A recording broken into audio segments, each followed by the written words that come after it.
Hello बच्चों, let's read the question. So the question is, in the following questions, a statement of assertion is followed by a statement of reason.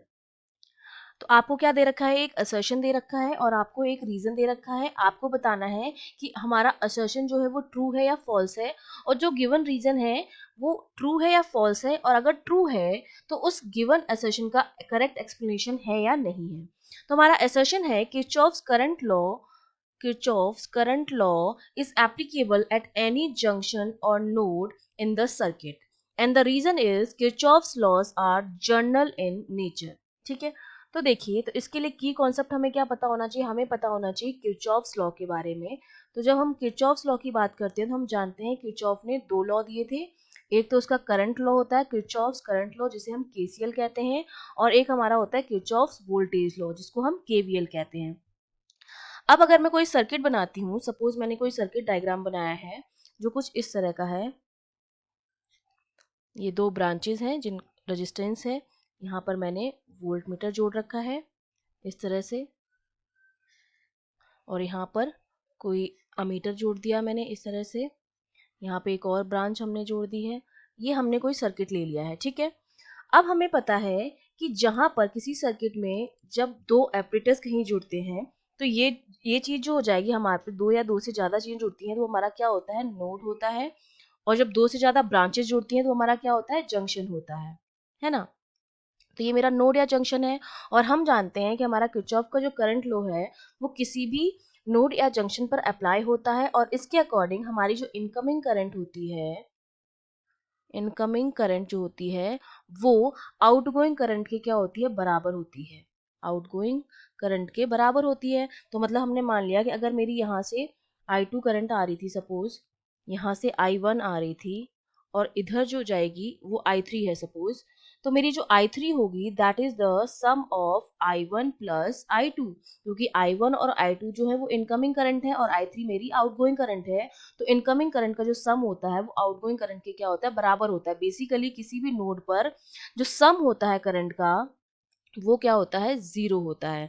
हम जानते हैं अब हमारी current क्या होती है, करंट बेसिकली होती है I equals to D Q upon D T, flow of charge. अगर मेरी करंट जो है वो किसी भी जंक्शन पर क्या है, जीरो है, और हम जानते हैं कि इसका मतलब किसी भी जंक्शन या नोड पर हमारा चार्ज एक्यूमुलेट नहीं हो रहा है। तो ये लॉ जो है वो कंजर्वेशन ऑफ चार्ज पर डिपेंड है, कंजर्वेशन ऑफ चार्ज के प्रिंसिपल पर बेस्ड है। और कंजर्वेशन ऑफ चार्ज जो है बेसिक एक जर्नल लॉ है ना।